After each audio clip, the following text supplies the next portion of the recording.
Bueno, ahora sí, como saben, yo no exijo que tengan la cámara prendida para nada. Lo que sí les pido es que a medida que la clase se vaya desarrollando, hagamos un poco de intercambio para que no sea un monólogo y también que aprovechen lo que es el chat y la posibilidad de levantar las manos para hacer las preguntas que consideren necesarias, porque entiendo que es una materia bastante compleja, que es el inicio de lo que es el derecho administrativo y que puede llegar a suscitar muchísimas dudas. Así que siéntanse libres de escribir en el chat todo lo que consideren, de interrumpirme las veces que sean necesarios en caso de que me esté eh, excediendo, que esté hablando muy rápido o que necesiten o precisen que les repita algún concepto, háganmelo saber por el chat. Yo en algún momento voy a compartir una presentación que hice, pero el chat siempre lo voy a tener al lado, así que siéntanse libres de eso. Pero bueno, antes que nada, para corroborar que estemos todos en sintonía, lo que hoy vamos a ver es el comienzo del derecho procesal, derecho administrativo, disculpen, y un poquito de lo que es la diferencia con el derecho procesal administrativo. Acuérdense que cuando hablamos de lo que es una sede administrativa, todavía no estamos hablando de sede judicial. Esa es la primera diferencia a enmarcarse a la hora de hablar de lo que es derecho administrativo. Ahora bien, siendo una de las materias más complejas, por no decir una de las más o la más compleja, por así decirlo, no me gusta utilizar la palabra importante porque para mí todas las materias son importantísimas en lo que es derecho y a su vez cada profesor o cada orientación obviamente siempre va a defender su postura y va a decir, bueno, mi materia es la más importante, como puede ser contrato, como puede ser familia, así que no utilizo la materia más importante, pero sí utilizo o les admito que es una materia de las más complejas que tiene la carrera de Derecho y que a su vez es preciso que se pueda entender más que nada porque está totalmente relacionado, es una de las principales o la única eh, que suele darse eh, que suele hablar de lo que es la relación entre el Estado para con los particulares, si no es que es la única, dependiendo de qué universidades nos están escuchando, eh, generalmente no todas las universidades tienen en su plan de estudio diversas materias que versan sobre la relación entre el particular para con el Estado. Así que por eso se le dice que es una de las más complejas y que no debería faltar. Bueno, por lo cual me gusta siempre encarar o resulta aconsejable ver un poco de historia y como en el derecho administrativo se va a ver lo que es la relación del particular para con el Estado y viceversa, lo aconsejable o lo mejor siempre resulta recordar un poco la manera en que aparece lo que es la noción o el concepto de Estado y su posterior consolidación. Si nos revertimos o miramos para atrás, podemos decir que el Estado no es algo más o no es otra cosa que una sociedad políticamente organizada. ¿Sí? No puede haber una sociedad sin organización política. La realidad del Estado, de la sociedad civil, no es la sociedad únicamente o el orden político por sí solo, sino el compuesto. Es decir, Estado y sociedad van de la mano, no existe ninguna separación real, no se puede concebir un concepto sin el otro. De más está decir lo que muchas veces que estudiamos siempre es, por ejemplo, la materia sociedad y Estado. No pueden separarse y no pueden definir un concepto sin hablar del otro. Ahora bien, la característica esencial que distingue al Estado de otras comunidades, de acuerdo con la concepción aristotélica, es su autarquía o su autosuficiencia. ¿Qué quiere decir esto? El Estado se va a hallar integrado de tal manera que no precisa ni requiere de otra comunidad para la realización de sus fines. Es decir, el Estado es autosuficiente. Por sí solo puede realizar los actos que considere.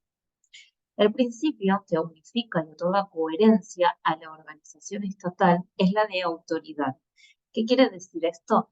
Que se va a mantener por intermedio del poder. No está de más recordar que Maquiavelo era quien introduce el concepto de poder.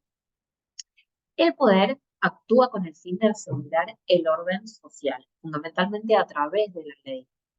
Siempre esta debe ser justa, debe ser conforme a la naturaleza y además debe ir de la mano con las costumbres de cada país. Acá aparece también lo que es la idea de contrato social. ¿Qué quiere decir esto? Todos los seres humanos, todos los ciudadanos, habitantes de un territorio, de un espacio de territorio, por sí solos detentan cierto tipo de poder. Pero las teorías contractualistas que nos vienen a decir que la mejor manera de llevar adelante una sociedad junto con un Estado es que cada ciudadano renuncie a su porción de poder y lo ceda en manos de un superior, que viene a ser el Estado. Ahora bien, antes de adentrarnos en aquellos hechos históricos que nos dieron lugar al derecho administrativo tal y como lo concebimos hoy, va a ser necesario, capaz, que podamos definir entre todos, o más allá de las posturas que adopta cada doctrinario, qué es el derecho administrativo. Acá si alguien tiene alguna idea y la quiere compartir por el chat, o si más o menos se imagina que puede arraigar. Ay, me están diciendo por el chat que no se escucha muy bien. Perdón, ¿eh? Acabo de leer. A ver, ahí me escuchan mejor si saco los auriculares. Si alguien me responde por el chat, si me pueden escuchar mejor. Bueno, gracias, Alicia. Eh, bueno, entonces dejo los auriculares y cualquier cosa me avisan. Bueno, no sé si me pueden decir más o menos hasta dónde me escucharon. Ah, bueno, no se perdió todo porque acá Norberto nos está diciendo una concepción de lo que es el derecho administrativo. Yo les había preguntado a ustedes si tenían alguna noción o alguna breve idea de lo que puede llegar a ser el derecho administrativo. Y muy bien, nos dice Norberto que el derecho administrativo es poder reclamar ante la vía administrativa jerárquicamente. En parte tiene razón, es un poco lo que se va a ver en lo que es el procedimiento administrativo, pero bueno, podemos seguir definiéndolo un poco más abarcativo. Gordillo nos venía a decir que el derecho administrativo es el conjunto de reglas relativas a la organización y al funcionamiento de los servicios públicos y a las relaciones de estos con los particulares. Eso nos decía Gordillo. Más adelante aparece Casagne y nos viene a decir que el derecho administrativo es una rama del derecho público que estudia primordialmente lo que es la organización y la actuación del Estado en sus relaciones jurídicas con los particulares y el control judicial de aquello. Bueno, acá tenemos, no, Alicia, todavía no estoy compartiendo PDF. En breve voy a compartir pantalla, pero por ahora no quería hablar un poco de historia antes de meternos de lleno en lo que es la materia. Bueno, tanto Gordillo como Castañe nos vienen a decir o a hacer hincapié en la palabra administración o función administrativa, y que este derecho va a estar limitado a regular las actuaciones del Estado solo en su esfera administrativa, la cual en principio está a cargo del Poder Ejecutivo. Recuerden bien esta frase, que la actuación del Estado, es decir, la función administrativa, en principio está a cargo del Poder Ejecutivo. Más adelante se verá en el desarrollo de toda la materia que que los tres poderes pueden llegar a realizar función administrativa. Pero esto no nos metamos de lleno, solamente es un pequeño recordatorio para que lo tengan en cuenta. Ahora bien, alguna que otra similitud entre los conceptos dados por estos dos doctrinarios, podemos ver que todos coinciden en que existe una relación entre la administración y los particulares. Es decir, es el principal o la principal rama de derecho que nos va a permitir a nosotros, todos juntos, como particulares, poder defender nuestros derechos ante, o ejercerlos, defender o ejercerlos, ante una autoridad administrativa. ¿Qué quiere decir? Para evitar el avallamiento del Estado para con sus particulares, la herramienta con la que nosotros contamos es el derecho administrativo. Derecho administrativo, entiéndase en concepto amplio. Por ejemplo, cuando tenemos un problema con lo que son los servicios públicos. Cuando aparece algún conflicto con los servicios públicos, viene el derecho administrativo a intentar zanjar esta discordia. Así como digo, servicios públicos, aparecen un montón de otras entidades, obviamente, no se queden solo con los servicios públicos, entendiéndose como luz, gas y demás. También puede ser, por ejemplo, un conflicto con lo que son los ferrocarriles. Esto más adelante vamos a ir viendo ejemplos a lo largo de toda la clase. Bueno, proseguimos. Tal ha sido el primer punto de partida de lo que fue la creación de las leyes, que los gobiernos debían cumplir con cierta rigurosidad y que además normaban lo que eran las relaciones entre administración y personas comunes. Imagínense o sitúense en el pasado cuando se consolidan los estados o cuando aparecen las primeras nociones, lo que conocemos era que había monarquías, por lo cual el rey, el monarca, ostentaba todo el poder y obviamente no iba a pensar en lo que era la plebe, sino que era quien ostentaba todo el poder y lo que decía se debía hacer. Obviamente, dependiendo del tipo de sociedad, su poder estaba fundado, por ejemplo, en lo que es la divinidad, es decir, el poder al monarca se lo había otorgado Dios, o por cuestiones de familia, es decir, lo había heredado y demás. Con la diversas concepciones, con diversos sucesos que fueron apareciendo, como fueron la Revolución Francesa y demás, aparece esta idea de sociedad y de Estado y que el monarca no es únicamente quien debe detentar todo el poder. Por eso ahí aparecen las primeras nociones o las primeras creaciones de leyes. Por lo que, si nos ponemos a pensar, independientemente de que la noción de derecho administrativa puede llegar a ser un poco más nueva, desde ese entonces ya se podía consolidar o podía estar presente la noción de derecho administrativo, aunque las limitaciones obviamente no eran tan, tan escuetas como son ahora, sino que eran amplias y lo que imperaba en ese momento era el estado de policía. ¿Por qué? Justamente por lo que acabo de decir hace momento. El poder de los monarcas era ilimitado. Gordillo nos viene a decir que el derecho administrativo en cuanto conjunto de normas que regula las relaciones del Estado con los particulares puede decirse que existió siempre. Desde que nace el Estado hay derecho administrativo, por más que no se conciba como tal. Pero eso no quiso decir que existía de tal manera o era autosuficiente para poder crear una disciplina. Esta época, en la época de las monarquías absolutas, fue más o menos en todos los países y en los mismos momentos se fueron dando a la vez. Cuando se dio la Revolución Francesa en 1789 y el concepto jurídico de Estado de Derecho empieza a aparecer, empieza a consolidarse, se impone en el ordenamiento jurídico francés, por lo que podemos venir a decir que el derecho administrativo tiene su origen formalmente como lo conocemos en el ordenamiento jurídico francés y luego empieza a generar influencia en todo el mundo, lo que dio inicio a la primera etapa del derecho administrativo. Cuando la Revolución Francesa proclama el Estado de Derecho, significa que las reglas de gobierno y el respeto a los derechos de las personas empiezan a ser de cumplimiento obligatorio, no solo para los gobernados, que somos nosotros, sino también para los gobernantes. Es decir, quienes detentan el poder van a tener que empezar a cumplir con las leyes. Cumplir con las leyes implica que los derechos de sus ciudadanos se deben respetar. En conclusión, para cerrar un poco todo este contexto histórico, podemos venir a decir que el derecho administrativo viene a armonizar los intereses y las garantías individuales frente al interés público prevalente, es decir, pone límites al Estado. ¿De qué manera? Con normas. ¿Cuáles son estas normas o cuáles normas le dieron origen a aquella jurisprudencia que surge del Consejo del Estado francés? Esta es más o menos una pequeña introducción de cómo se va formando o cómo se va zanjando lo que es el derecho administrativo. Ahora sí, les quiero empezar a compartir pantalla. Hice una pequeña presentación. No se queden copiándosela, siempre digo lo mismo, porque yo después en el grupo la comparto y se sube también a las redes.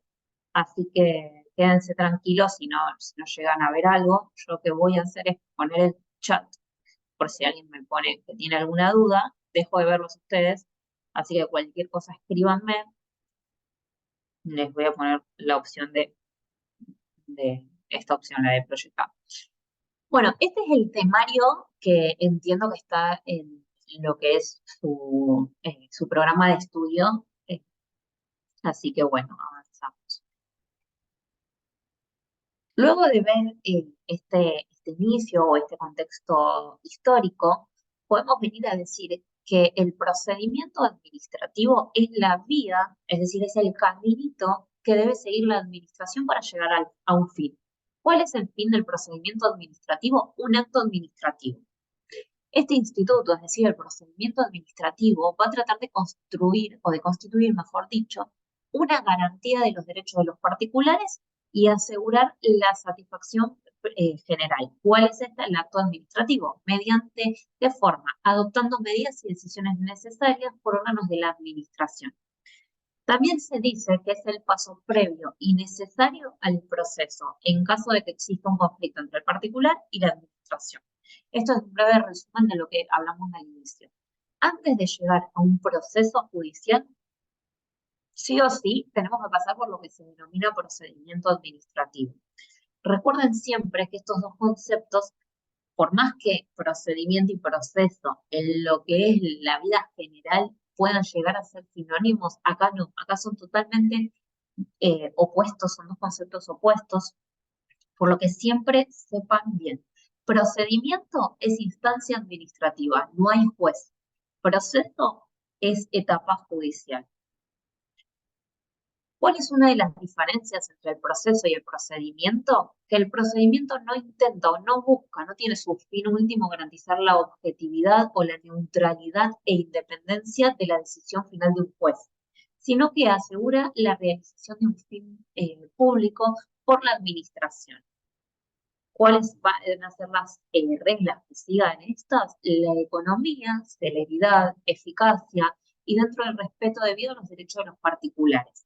Ahora bien, acá cuando decimos que tiene que seguir ciertas reglas, estas reglas es todo el fundamento o la justificación a la administración. Toda la administración a la hora de actuar debe seguir un camino y dentro de todo ese camino en su actuar tiene que brindarse de manera económica, debe brindar celeridad hacia los particulares, debe ser un acto eficaz y además se deben garantizar todos los derechos de los particulares. Es decir, a la hora de realizar un trámite debería cumplirse todos estos.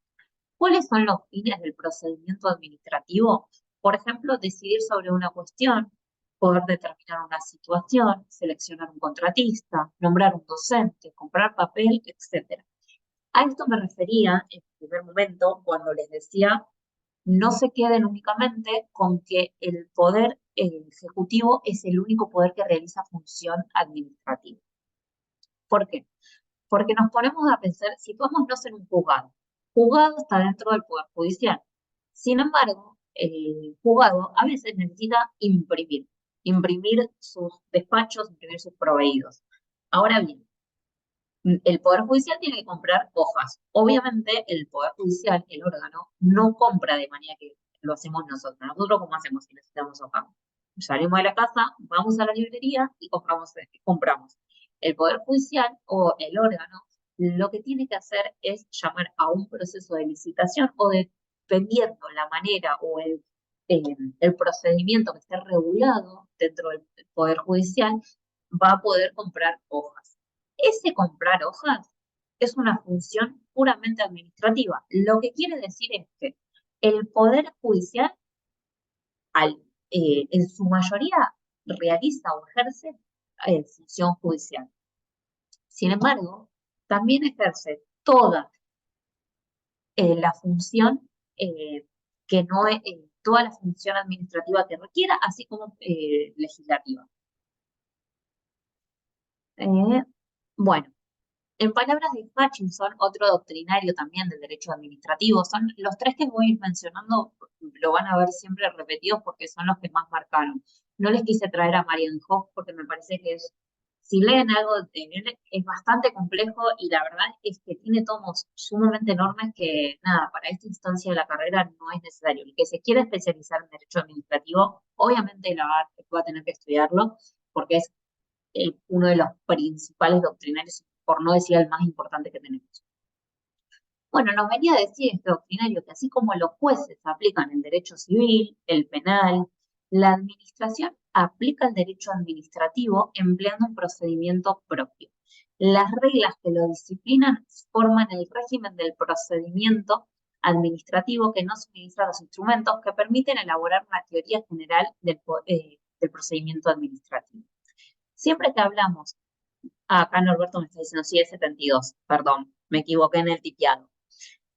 Siempre que me pongo a dar una clase, me gusta aclararles o que sepan ustedes cuando estudien dónde nos estamos parando. Acá estamos viendo derecho administrativo, por lo cual nuestro marco jurídico siempre va a ser la ley 19, perdón, la ley 19.549, generalmente entre el nicho de derecho administrativo ya sabemos que la ley 19 es la de derecho administrativo y su reglamento nacional de procedimiento administrativo o decreto reglamentario, que es el 1759.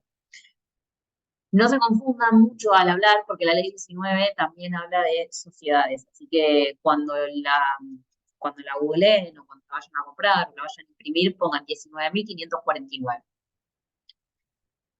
Bueno, si seguimos avanzando, vamos a ver lo que es el ámbito de aplicación, y dentro del ámbito de aplicación yo lo que quería hacer era que tenía la idea de que todos tengan en mano lo que es la ley 19. Si no la tienen, yo ahora la tengo acá abierta, la voy a proyectar porque es es un artículo bastante largo que estaría bueno acá, ¿vale? Esperen que voy a proyectar la ley por aquel que no la tiene a mano, así, así todos la podemos ir leyendo y desmenuzando.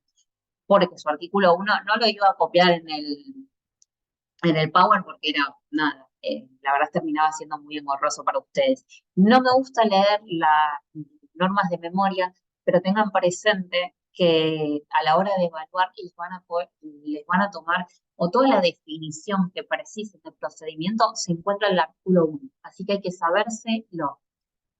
Bueno, eh, ahí me confirma acá por el chat si están viendo ya la ley. Pero bueno, si no la están viendo, yo más o menos les voy a ir nombrando lo que son los conceptos más importantes. El artículo 1 nos viene a decir cuál es el ámbito de aplicación. Las normas del procedimiento que se aplican ante la Administración Pública Nacional centralizada y descentralizada, inclusive entes autárquicos, con excepción de organismos militares y de defensa y seguridad, se ajustarán a las propias de la presente ley y a los siguientes requisitos. Ahora vemos los requisitos. Yo lo que quiero dejar bien en claro es que toda esta ley se va a aplicar ante la Administración Pública Nacional. ¿A qué abarca la Administración Pública Nacional? No solo a la centralizada, sino también a la descentralizada, inclusive entes autárquicos. ¿Qué quiere decir esto? Por ejemplo, Universidad de Buenos Aires. La Universidad de Buenos Aires se le aplica la ley 19.549. Así pueden ser muchísimos entes, lo que son los ministerios y cualquier otro ente público que a ustedes se les ocurra. Van a ver a la hora de leer fallos de derecho administrativo que generalmente tratan o versan más no sobre la Administración Pública Nacional, sino que hay muchos conflictos con los entes autárquicos. Bueno, esto que les quede en claro, todo lo que es Administración Pública Nacional va a estar abarcada por la Ley de Procedimientos Administrativos. Esto es muy importante, porque ustedes me van a decir, ¿cuándo vamos a aplicar el derecho administrativo? Porque ustedes pueden imaginarse, no, yo quiero ser abogado de familia o abogado penalista, el derecho administrativo no me interesa para nada. Pero en realidad, como abogados, por ejemplo, si se especializan en derecho de familia, van a decir, no, a mí en lo profesional no lo voy a aplicar nunca la ley de procedimiento administrativo. Sin embargo, a ustedes como particulares les va a resultar muchísimo más importante esto, si lo ven desde el lado de particulares. Por ejemplo, si la administración tarda, ustedes necesitan hacer un trámite. Se van a dar cuenta, por ejemplo, a mí me pasó, yo me recibí en la Universidad de Buenos Aires, eh, ahora te respondo, Luna, espérame que termine de dar este ejemplo. Me recibí en la Universidad de Buenos Aires hace ya bastante tiempo y inicié el trámite del título. Yo necesitaba tener mi título para poder matricularme y ejercer. En un momento ya había excedido el plazo legal para expedirse, porque la UBA forma parte de administración pública. Habían pasado el plazo lo van a ver más adelante a la hora que vean el proceso puntualmente. ¿Y qué pasaba? La administración no me decía nada, no se expedía, entonces yo qué hice, apliqué la ley 19. ¿Qué quiere decir eso? Presenté un pronto despacho. Ahora más adelante vamos a ver un poquito el pronto despacho. Eh, ¿Para qué? Para que apresurar los trámites. Y yo diré, bueno, pero yo en el ejercicio normal de mi carrera estoy haciendo más que nada lo que es derecho de familia. Sin embargo, la ley 19 la tengo ahí a mano porque es la manera que yo tengo de defenderme frente a, eh, no me gusta la palabra abuso, porque la verdad es que no me hayan dado el título a término, no es un abuso puntualmente, pero sino frente a estos atropellos que puede llegar a darse, que puede llegar a dar la administración. La diferencia entre lo que es centralizado y descentralizado es dependiendo de quién depende. Si es que las relaciones pueden ser jerárquicas o pueden ser horizontales. Dependiendo de, valga la redundancia, de quién dependen, es decir, si están únicamente ligadas a lo que es la Administración Pública Nacional y tienen un órgano de contralor de ahí, son centralizadas. Descentralizada es cuando la relación para con la administración es horizontal. Acá no tengo lo que se puede hacer una para dibujar, pero imagínense siempre las relaciones como son, si son jerárquicas o si son horizontales. Si son jerárquicas y dependen de la administración pública, es decir, que necesitan un órgano de contralor, exactamente. Dependiendo cómo son, exacto, Fabricio, cómo es la relación que los une con la administración pública, es si son centralizados o si son entes descentralizados. Acá me pregunta Norberto, ¿cuándo presentás y sigue el silencio? Bueno, después vamos a ver otra herramienta que luego del pronto despacho y sigue el silencio aparece lo que es el amparo por mora. No nos adelantemos, pero tenemos diferentes herramientas a la hora de defender. Bueno, una vez visto esto en lo que es el ámbito de aplicación, aparecen cuáles son los requisitos que debe cumplir la administración. El primero, ¿cuál es? La impulsión e instrucción de oficio, sin perjuicio de la participación de los interesados en las actuaciones. ¿Cuál es el justificativo de esto? Que la administración debe generar una instrucción de oficio, debe ser ella quien impulse, porque es su obligación. O sea, la administración tiene una obligación para con sus particulares, para con sus ciudadanos, de que se cumplan las cosas. Por eso es esta justificativa. Bueno, hablamos también de lo que es la celeridad, economía, sencillez y eficacia en los trámites. Bueno, esto quedó, lo que dice la multa de 100 pesos, esto quedó medio arcaico. Cada vez, no sé si se habría empleado más, la verdad, o quedó en desuso, pero bueno, la idea es que siempre se vele por la celeridad, la economía. ¿Qué quiere decir esto? Que no generarle al particular más trámites de lo que, o más burocracia de lo que ya le genera. O sea, si ya la administración me está generando un problema, a la hora de resolver ese problema no puede ser que haya más burocracia. El tema de la sencillez, acá este concepto se relaciona luego con el informalismo. Tiene que ser algo sencillo, porque no estamos hablando de una instancia judicial donde estamos metidos los abogados, sino que es el particular solo frente con la administración. ¿Qué quiere decir? Que hay una situación de desventaja también. Bueno, esto es lo que les decía, el informalismo. Hay una excusación de la inobservancia por los interesados de exigencias formales y no esenciales, que pueden ser cumplidas posteriormente. Esta es, si no, la más radical o importante diferencia que tiene el procedimiento con el proceso. Rige el informalismo. ¿Qué quiere decir eso? Yo, ciudadana, me presento ante la administración porque quiero hacer un trámite.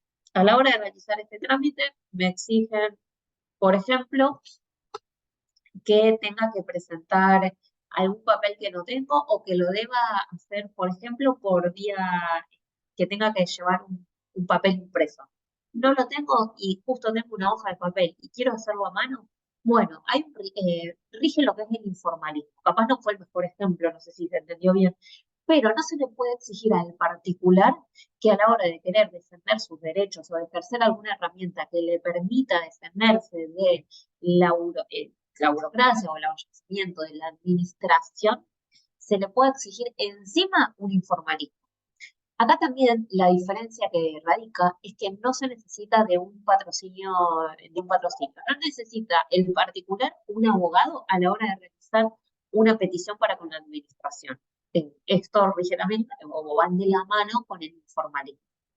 Si ustedes tienen un problema, por ejemplo, con la Dirección General de Limpieza o tienen algún problema en la calle en la que viven y van a realizar un trámite, una queja ante esa dirección, no necesitan ir con un abogado, no necesitan formalismo, no necesitan cumplir ciertos rigores que a la hora de presentar un proceso, sí. Por ejemplo, mayor diferencia, ¿cuál es? Cuando tenemos que presentar un recurso extraordinario judicial, tenemos que cumplir con las formalidades que estipula el reglamento de la justicia. Acá no. Acá yo no necesito cumplir ni con un número máximo de caracteres, no necesito cumplir con un interlineado específico, con un tipo de letra, para nada. Bueno, y seguimos avanzando. Otro de los requisitos son los días y horas hábiles. Cuando estamos en derecho administrativo, hablamos y procedimiento, hablamos de días y horas hábiles para la administración. ¿Qué quiere decir esto?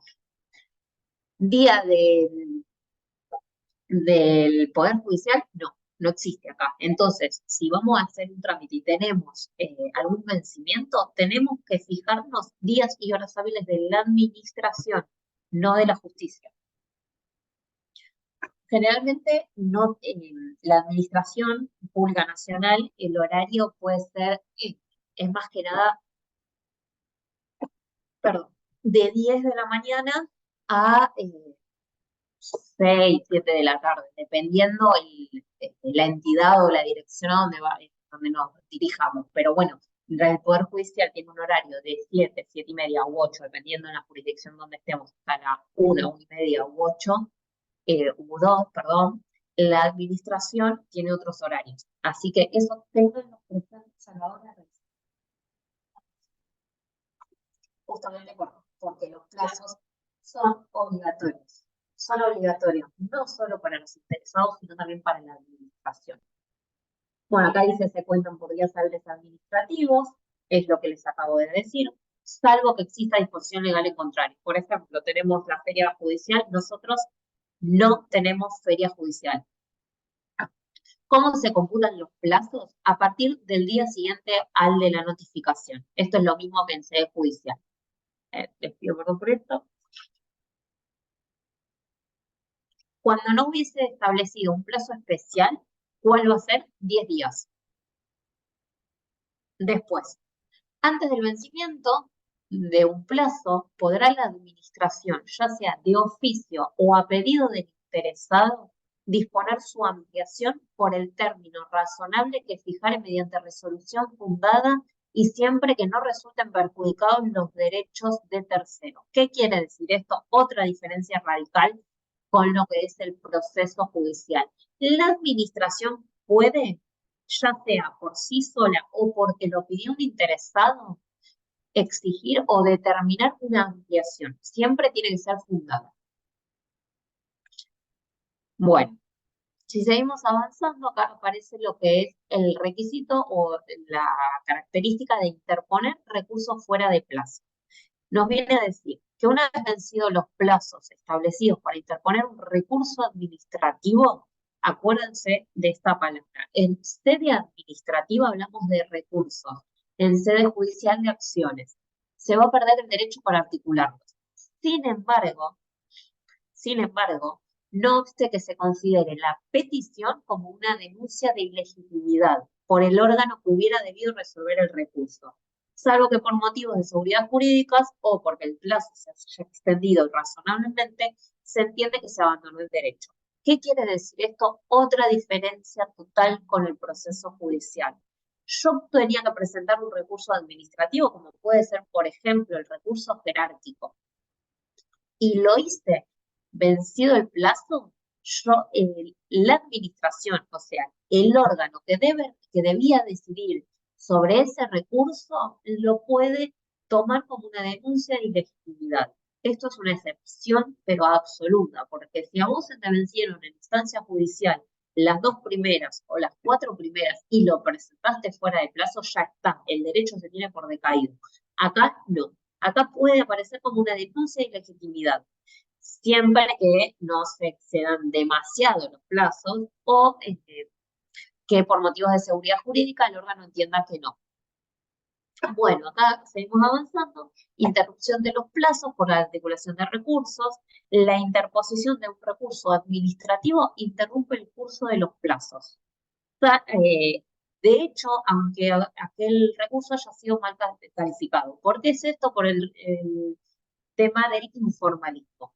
Yo pude haber presentado un recurso, por ejemplo, le pongo recurso jerárquico, interpongo recurso jerárquico, y no era un recurso jerárquico, igualmente lo puedo presentar. ¿Por qué? Porque rige el informalismo todavía en sede administrativa. No podemos exigirle a un particular que se conozca la ley de memoria, el reglamento de memoria, y que a su vez sepa exactamente qué va a hacer o cómo se llaman los recursos. Por eso mismo, por el principio informal. Bueno, después tenemos la pérdida del derecho dejado de usar en plazo, que se puede dar por decaído un derecho siempre y cuando se haya cumplido el estado, la caducidad de los procedimientos.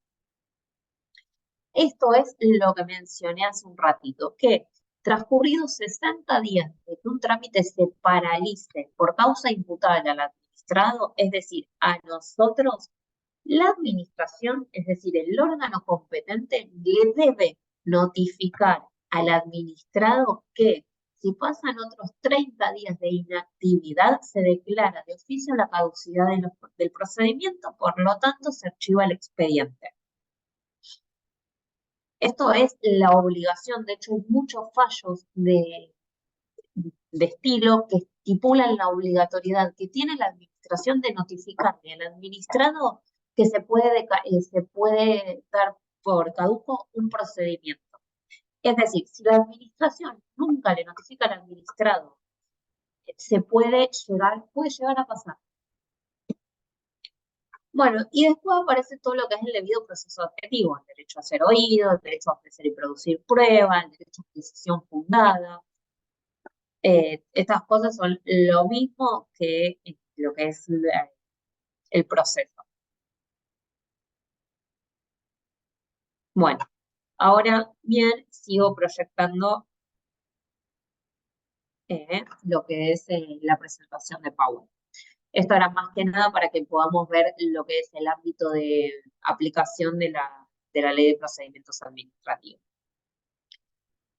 Esperen que quiero ponerles acá el chat, así veo cualquier duda. Y bueno, seguimos. El programa hablaba que debíamos ver lo que era el agotamiento de la vida. ¿Qué quiere decir el famoso agotamiento de la vida, el famoso despacho en instancia judicial que nos dice no está agotada la vida? Este va a imponer que primero son los actos administrativos deben ser cuestionados en sede administrativa mediante la interposición en tiempo y forma de los recursos que la ley otorga. Este agotamiento es de cumplimiento previo y obligatorio para acceder a la sede judicial. Una vez recién que se haya agotado la instancia administrativa, el acto va a poder ser revisado judicialmente. ¿Qué quiere decir esto? Por ejemplo, tenemos un problema con nuestra obra social. Todos dirán, bueno, hagamos un amparo. No, esperemos un poquito, no nos adelantemos. Antes de reclamar por vía judicial y presentar una acción de amparo, lo que se debe hacer es agotar la vía. ¿Cómo agotamos la vía? En instancia administrativa. ¿Cuál puede ser la instancia administrativa? Presentar una nota ante la obra social. La nota no me la responden, hay silencio, me niegan lo que yo preciso. Bueno, aparezco con una carta documento. La carta documento los intimo fehacientemente al plazo de 48 horas a resolver mi petición. Si no me la resuelven, o si hay silencio, o si me la niegan, ahí sí voy a sede judicial. Pero siempre, siempre se agota la vía administrativa. Es decir, impugnamos o nos quejamos de este acto administrativo en sede administrativa, siempre. Recuérdenlo bien a la hora de presentar un amparo. Espérenme un segundito que me quiero sonar la nariz, que me ha resfriado.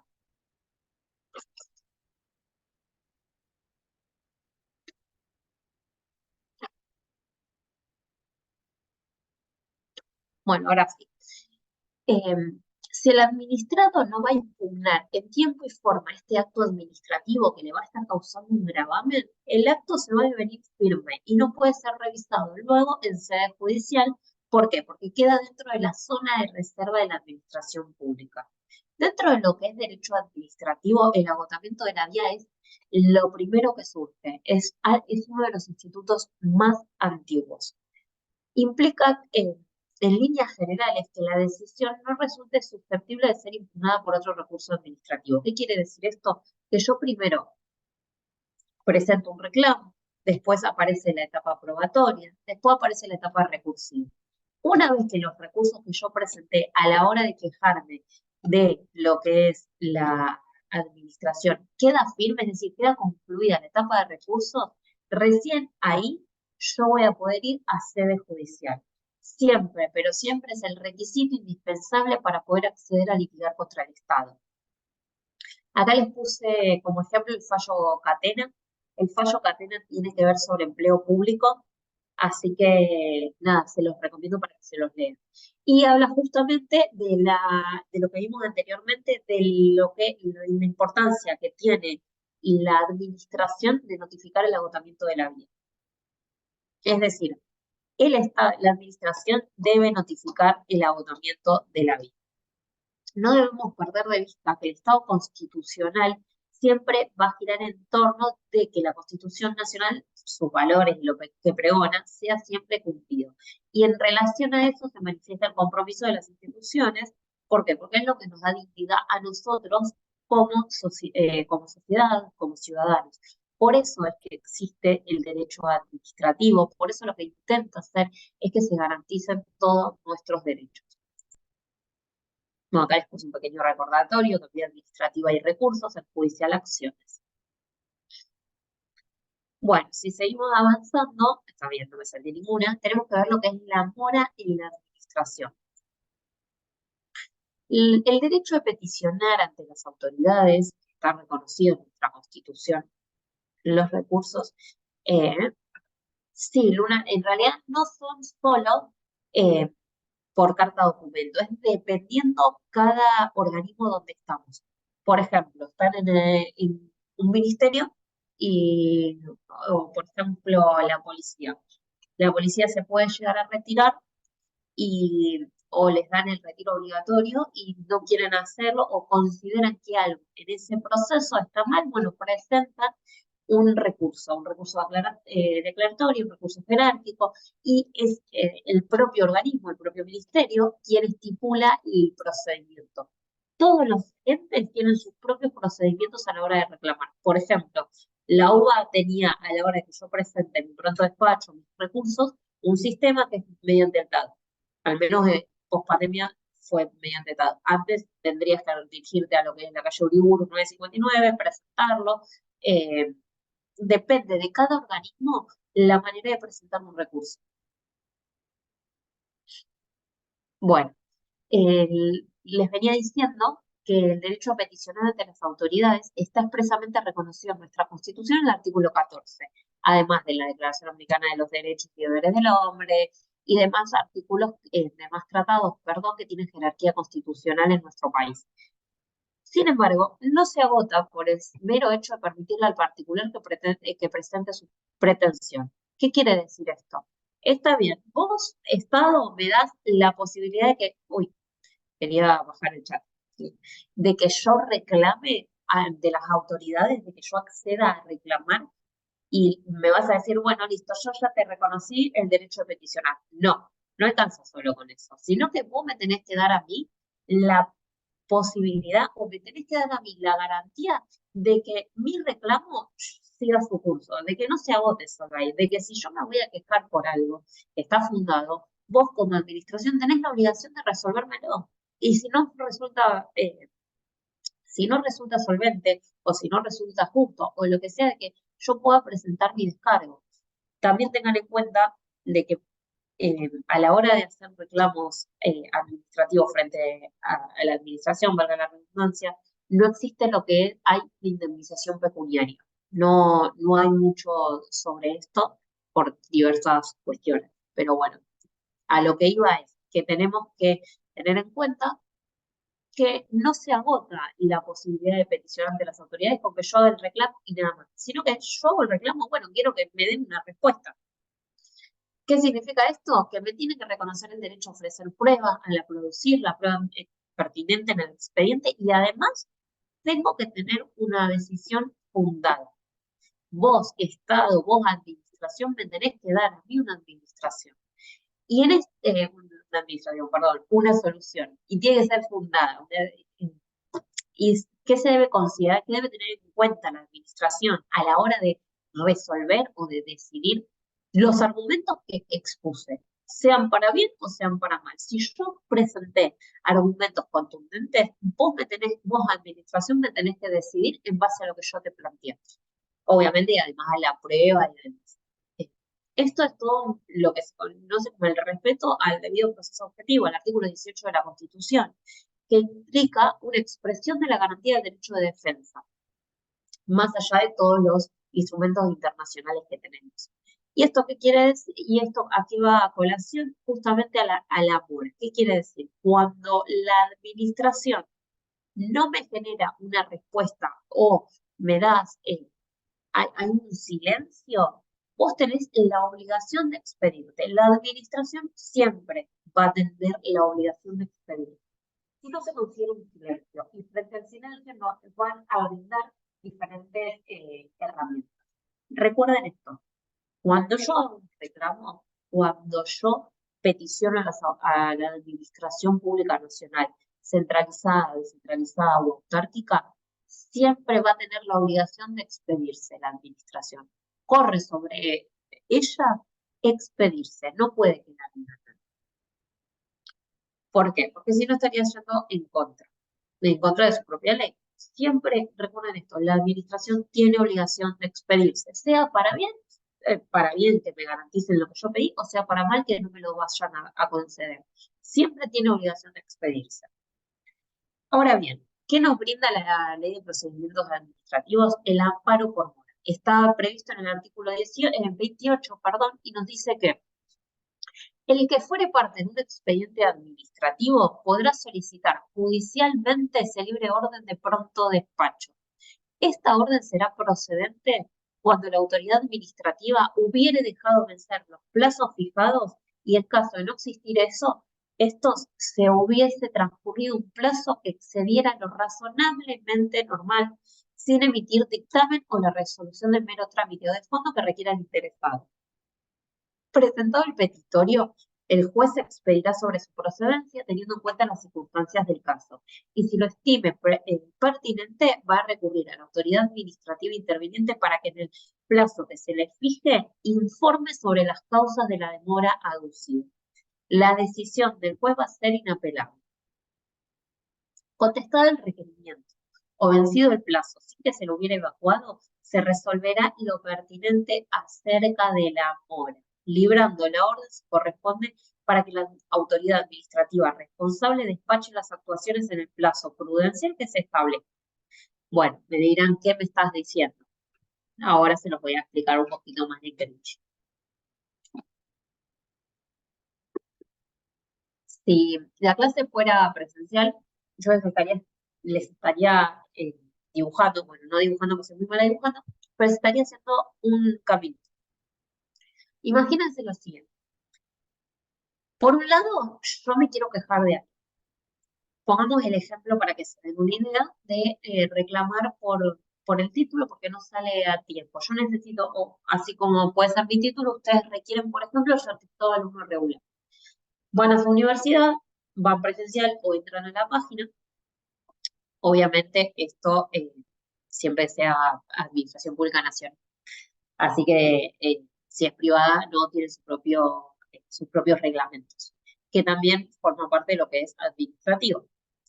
Bueno, yo voy a la UBA, me meto en la página, inicio el trámite del título. Dentro de lo que es la UBA, dice en 60 días, por ejemplo, tenés que tener, tiene que haber avanzado al paso siguiente la presentación. Veo que transcurren los 60 días, la administración no hace nada, presento un pronto despacho, no pasa nada. Hay silencio en la administración. ¿Qué aparece? La mora. Yo quiero constituir a la administración en mora. Es decir, yo presenté algo, quiero que me lo resuelvan, no me lo resolviste y te excedió el plazo fijado, yo voy a constituir a la administración en mora. ¿Cómo hago esto? Con el amparo por mora. Yo voy a sede judicial a reclamar se libre un pronto despacho para la administración. Yo acá judicialmente no reclamo el fondo de la cuestión. Yo lo que reclamo en sede judicial es la mora que incurre la administración a la hora de resolverme el proceso.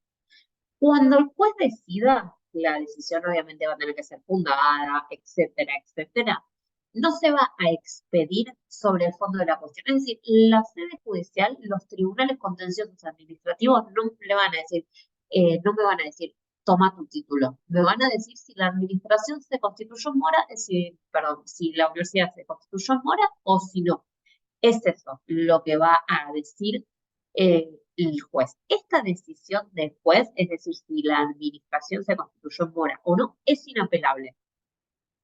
Esto es la mora en la administración, el amparo por mora. No sé si se entendió, sé que es bastante complejo, pero háganse con un mapita mental y fíjense esto. Nosotros reclamamos el fondo en la administración. Si la administración, que tiene siempre una obligación de expedirse, no se expide, yo puedo constituirla en mora. ¿Cómo constituyo en mora la administración? Por el amparo por mora. Es decir, voy al contencioso administrativo a solicitarle al juez se libre pronto despacho.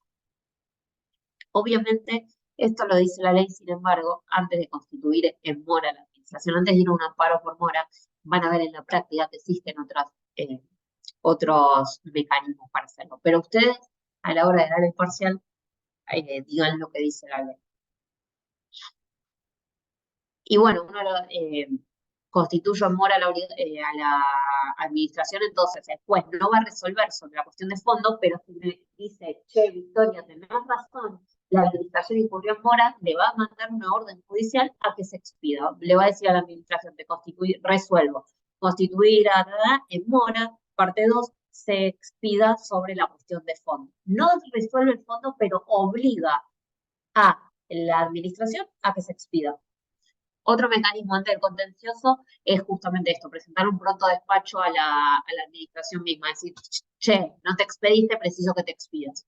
Después pasado, también se regula, no es materia del día de hoy, pero bueno, está regulado el pronto despacho en la administración. El pronto despacho en la administración también tiene sus propios tiempos y es dependiendo si pasan determinados días. Sí, claro, el propio medio es hacer un pronto despacho. Yo me lo escribo, presento, si pasado determinado tiempo la administración sigue sin responderme, se entiende que hay un silencio. Pero bueno, no se mareen mucho con eso porque es bastante compleja. La ley de administrativo es bastante complejo y encima lo que tiene de malo, o capaz que una crítica, es que tiene todas palabras que se repiten. Pronto despacho judicial, pronto despacho administrativo, por lo cual a la hora de estudiar estos institutos, estudienselos por separado. Sepan lo que es la mora en la administración, después sepan lo que va a ser un pronto despacho, porque realmente es muy complejo y excede a lo que podamos llegar a ver en estas 2 horitas. Entiendo que igualmente después va a haber más clases de derecho administrativo porque realmente es una materia muy compleja. Bueno, acá lo que les dije es justamente esto, es un resumen de lo que hablamos, de que en el procedimiento administrativo Los plazos son obligatorios para ambos, para los interesados y para la administración. La administración, bueno, ya se los repetí. Lo gracioso, bueno, es que si recuerdan todo lo que dice en el artículo 28, en el artículo 1, porque lo acabamos de ver, es que la administración tiene un plazo razonable. ¿Cuál es el plazo razonable? Nadie lo sabe. No lo sabe absolutamente nadie, no está al arbitrio de la ser. Perdón. Bueno, voy a hablar más fuerte, me voy a poner la compu un poco más cerca, capaz el micrófono. Suelo tener problemas con Zoom, pido disculpas. Es un tema absoluto que tengo con Zoom, no sé por qué, porque las demás aplicaciones de videollamadas me sirven todas. Bueno, ¿cuál es la diferencia? El amparo por mora es un tipo especial de amparo. No se lo confundan con el amparo general que vemos en la Ley 16.986 y el artículo 43 de la Constitución. No tienen nada que ver. En el amparo por mora yo quiero constituir mora de administración. No quiero ver resuelto el problema de fondo. ¿Cuál es la legitimación activa del amparo por mora? Todo aquel que sea parte de un procedimiento administrativo, generalmente los ciudadanos. Para ser partes exige, en un trámite administrativo, exige en el reglamento de la ley de procedimientos administrativos que el administrado posea un derecho subjetivo o un interés legítimo. Hay una diferencia entre el derecho subjetivo o el interés legítimo que depende de quién lo ostente. Por otro lado, la legitimación pasiva va a ser, obviamente, la autoridad administrativa que intervenga en mi trámite. Se demanda siempre al órgano, no al Estado Nacional mismo. Yo, para hacerle el amparo por mora, voy a demandar, por ejemplo, a la universidad, voy a demandar a un ministerio, pero nunca al Estado Nacional mismo. Lo que se puede hacer es demandarlo subsidiariamente, pero no como principal. Bueno, ahí aparece cuál es el procedimiento para una demanda de amparo. ¿Se me está escuchando bien? ¿Alguien me puede confirmar? Porque acá Mariano me dice que se me bajó un poquito. Bueno, gracias, porque tengo acá el WhatsApp y me están avisando de los chicos de la academia que se puede escuchar un poquito bajo. Así que cuando sea así, mándenme en un chat y acerco más la compu, pues ya les digo, les pido disculpas por el Zoom, no sé ya cómo resolverlo. Bueno, ¿cuál es el procedimiento del amparo por mora? El particular debe acreditar que es parte en un expediente en el cual la administración dejó vencer los plazos legales. ¿Cómo se hace esto? En maneras prácticas, redactan el título, presento amparo por mora. Objeto, Victoria Vázquez, en representación de CEO, por bla, bla, bla, datos del abogado interviniente, objeto. Vengo por el presente, el legal, tiempo y forma, a demandar o a constituir a la administración en mora por tal y tal motivo. Deben describir todo eso, pero no solo basta con describir los hechos, sino lo que tienen que hacer es, ay, perdón, me quedé en blanco. Lo que tienen que hacer es demostrar que ustedes son legitimados activos. ¿Quiénes éramos? Que yo ostento un interés o un derecho subjetivo. Tiene que estar en la demanda. No solo eso tiene que estar y justificado, sino que además lo que tienen que poner es que fueron partes de un expediente administrativo. Todo esto tráiganlo a la hora de redactar. Voy a ver, yo particularmente eh, me especialicé en Derecho Administrativo. Lo más gracioso es que más allá de mi reclamo a la universidad y un breve reclamo que tuve para un consorcio de vecinos de reclamarle a Edesur, nunca llegué a hacer lo que es un amparo por mora. Pero si encuentro alguno entre mis colegas o algo, que encima somos pocos, porque los que nos especializamos en derecho administrativo tenemos la desgracia, por no decir, no sé, desde que empezamos con esa orientación, todos nos dicen que somos los bichos raros del derecho. Cuando es rarísimo, porque el derecho y el derecho administrativo, o sea, van muy de la mano. Pero si encuentro algún ejemplo de amparo por mora, algún modelo, se los puedo acercar. Acá Cristian nos dice un modelo de pronto despacho. Cristian, no, a la hora de redactar esto no es muy complejo. Vos tenés en cuenta que un pronto despacho sigue rigiendo lo que es el principio de informalismo. ¿Qué quiere decir esto? Que no tenés una obligación, no tenés un modelo formal de presentar. Vos haces un escrito, decís, necesito, teniendo en cuenta los plazos de respuesta que deben brindarme y no teniendo respuesta alguna, solicito pronto despacho por parte de la administración o por parte de la entidad que requieras. Pero acá hay mucho informalismo.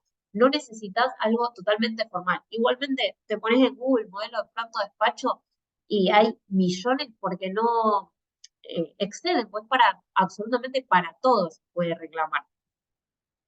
Y siempre al órgano que en realidad no dictó el acto, porque justamente le vamos a pedir que, eh, que dicte, pero sí, es dirigido a la misma persona. Generalmente cuando ingresan eh, en TAD, todo lo que es organismos nacionales, que lo hacen por el TAD, ya vienen a un modelo predeterminado y ahí tienen un montón de entidades. Eh, bueno, acá María nos estás diciendo, no te confundas en esto, María, por favor.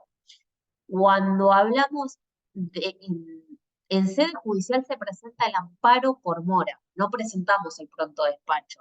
El pronto despacho administrativo se presenta en sede administrativa, pero es un instituto del cual todavía no vimos. Yo les mencioné que existía esa herramienta, pero no la vimos. Lo que vimos es el amparo por mora. El amparo por mora sí tiene que ser presentado por abogados porque van a los contenciosos. Pero esta herramienta del pronto despacho, que yo te las menciono porque sé que hoy en día se escucha un montón, eh, y mencionárselas, pero si es en sede administrativo no requerimos abogados. Bueno, acá también les mencioné un poquito lo que es el alcance de la sentencia, que deben contemplar todas las circunstancias, de que debe ser una decisión fundada, que la misma sentencia me puede dar la razón y puede decir, hay una mora en la administración o no. Si la mora subsiste, es decir, si sigue, se le ordena a la administración que despache en un plazo prudencial y ahí el juez determina la cantidad de tiempo. ¿Cuáles son el rechazo del amparo? La inexistencia de la mora, es decir, no hay, o que se haya resuelto. Bueno, después les puse ay, perdón, les agrandé el chat. Les puse qué pasaba en el artículo 29, están las consecuencias de no seguir a término lo que dice el juez y demás. Quiero avanzar un poquito para no aburrirlos demasiado y porque tenemos un poquito más, ¿ves? Tenemos lo que es la habilitación de la instancia y un poquito más de cosas para ver que nada, que quiero que lleguemos hoy. Bueno, respecto de lo que es el agotamiento de la vida administrativa, la relevancia se advierte que con el procedimiento administrativo, ya sea de impugnación o de reclamación, lo que pretendo es, primero, la debida tutela de mi interés y además procurar la legitimidad de la actuación estatal. ¿Cómo podemos acceder a esto? Cuando la administración tiene la posibilidad de enmendar sus propios errores. Bueno, se ha dicho de este instituto, es decir, de la habilitación de la instancia, que el agotamiento persigue también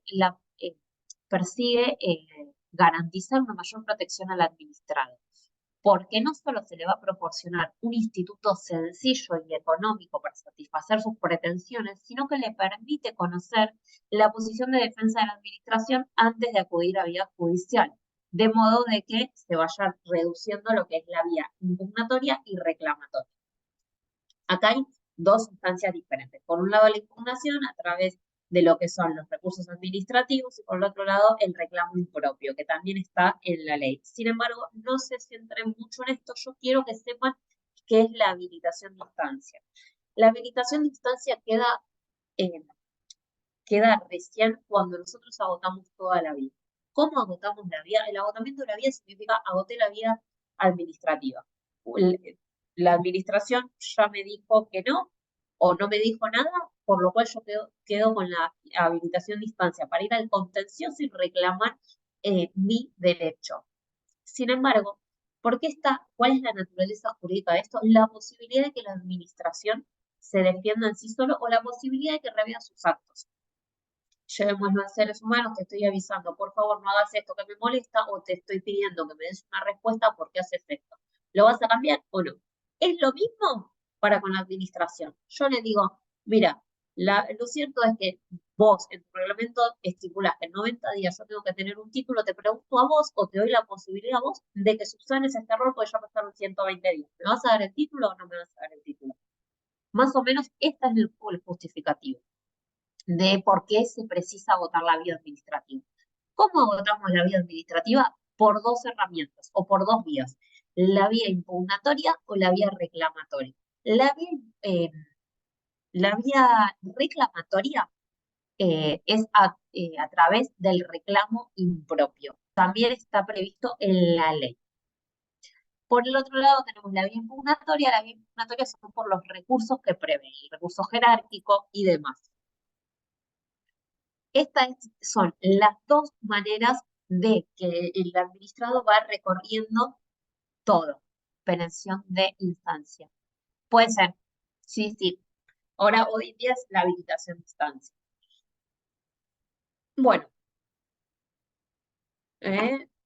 ustedes después pueden ir leyendo. No quiero que se extienda tanto la clase para no aburrirlos y porque, nada, quiero terminar de ver todo esto y demás. Ahora, lo que vamos a ver es un poco de la regulación procesal, un poquito mínimo. ¿Qué es el proceso administrativo? Un poco el resumen de todo lo que vimos. Es una serie concatenada de actos, es decir, un acto, dos actos, tres actos, que finaliza con la decisión, puntualmente una sentencia dictada por un tribunal independiente que pertenece al Poder Judicial. Esto es el proceso administrativo. Acuérdense de la diferencia de procedimiento. Procedimiento, lo que buscaba era una decisión fundada por parte de la administración, un acto final, mientras que el proceso, ¿cómo termina el proceso? Con una sentencia.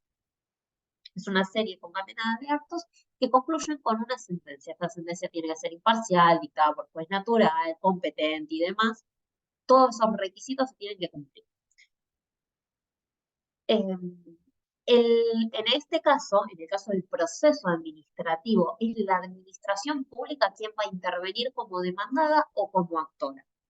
Por ejemplo, piensa en una demanda de empleo público. Empleo público se va a regir por el contencioso, dependiendo, no se confundan todos porque también hay una ley de, cada ejemplo que les doy se termina, es como que se abre un abanico de posibilidades, pero hay determinados empleos públicos que se rigen por lo que es la ley de empleo público. Bueno, existen dos sistemas procesales para poder demandar a la administración pública en un contencioso. Tenemos el sistema de unidad y el sistema de pluralidad. El sistema de unidad es un único medio para iniciar causas contencioso administrativo independientemente de las pretensiones del actor y su situación jurídica subjetiva. Hay una unidad de acciones y le pueden dar una pluralidad de pretensiones. Esto es lo que es el ámbito nacional, es decir, los contenciosos administrativos. Por otro lado, tenemos el sistema de pluralidad. Hay diversas acciones según cuál sea la situación jurídica subjetiva del administrado. Acá tenemos tres acciones: acción de plena jurisdicción, acción de ilegitimidad y acción de lesividad. Les menciono también cuáles son algunas de las ventajas del sistema de unidad. Es mucho más práctico, es más rápido, es menos burocrático, permite unificar todas las acciones procesales administrativas sobre un trámite común. Es decir, para todas las acciones determinadas, que son determinadas, aparece un único trámite. Y ahí aparecen los alcances de la sentencia. ¿Me lo anulan o me lo anulan y me indemnizan? Acá me preguntan, una vez llegada la sentencia en el proceso, ¿se acaban los plazos extrajudiciales? No te estaría entendiendo, pero sí, una vez que se llega a la sentencia, se terminó todo, salvo que aparezca la vía recursiva, que cuando se puede recurrir a la sentencia, con apelación, queja por salto y demás, pero sí, una vez que llega la sentencia, culmina el proceso. Bueno, lo que existe también hay como ventaja de la unidad y una simplificación del proceso y mayor practicidad, es más beneficiosa para el accionante, el tribunal tiene jurisdicción plena y demás. Y el sistema de pluralidad, por otro lado, hay diversas opciones dependiendo, o sea, para la hora de llegar al contencioso, teniendo en cuenta el tipo de acción que es, voy a tener una acción diferente para acceder al contencioso. Y ahí aparecen estos tres tipos de acciones. Para mí me parece muchísimo menos práctico el sistema de pluralidad, porque terminas al ciudadano medio mareándolo. Pero bueno, son sistemas y cada uno tiene lo propio, lo bueno y lo malo. Acá les definí un poquito cada tipo de acción. La acción de plena jurisdicción es para la tutela de derechos subjetivos. La pretensión tendrá por objeto el restablecer el derecho vulnerado a la que podrá adicionarse los daños y perjuicios provocados por el actor de la administración. ¿Qué quiere decir esto? Que yo, generalmente, en todo tipo de proceso, cuando yo voy a reclamar lo que quiero, es que exista, que me devuelvan a la situación anterior a mi derecho vulnerado. Y además de eso, le puedo reclamar los daños y perjuicios por la acción de plena. Después aparece la acción de ilegitimidad, es para tutelar un interés legítimo. Acuérdense, hace un tiempito que les hice la diferencia entre derecho subjetivo e interés legítimo.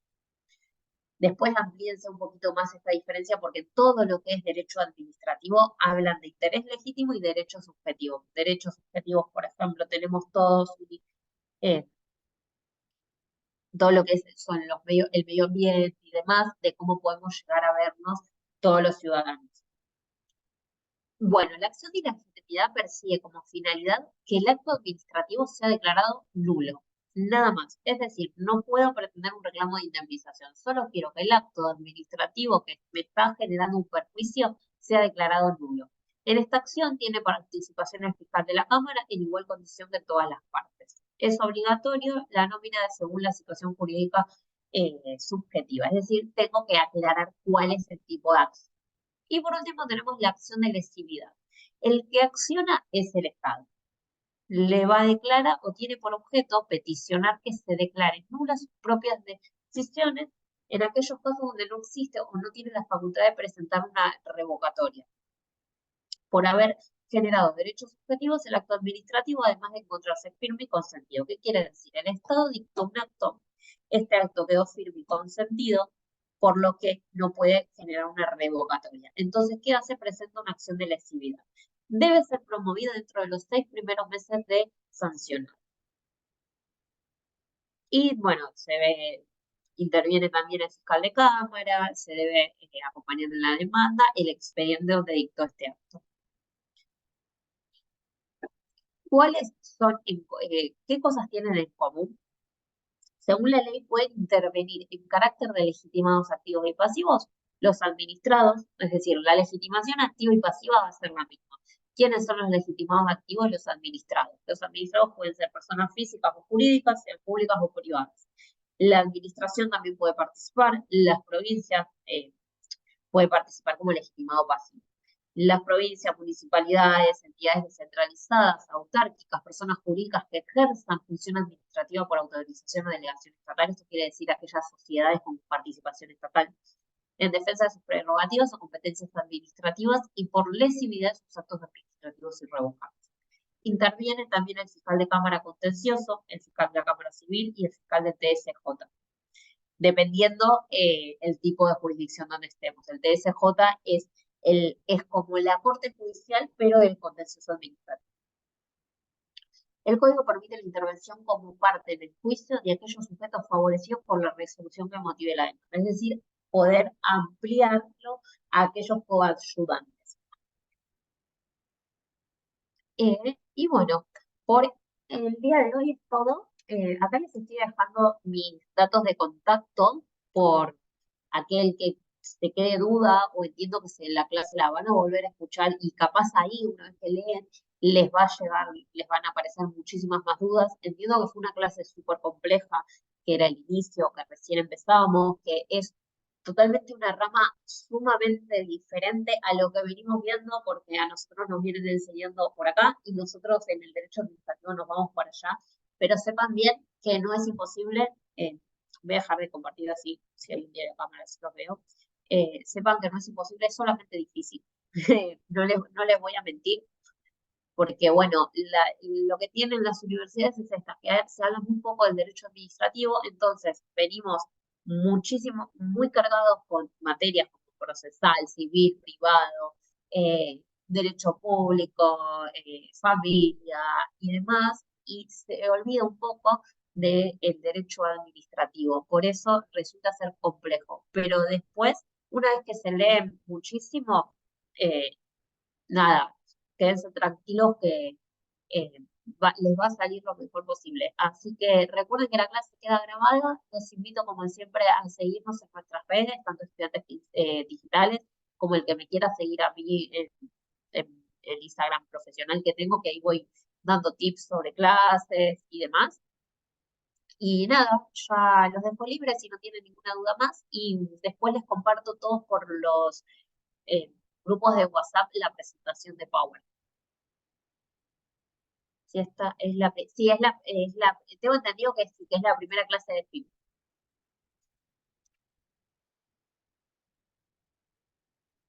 Así que nada, los dejo libre y que descansen. Muchísimas gracias en serio por tomarse tiempo para escucharme.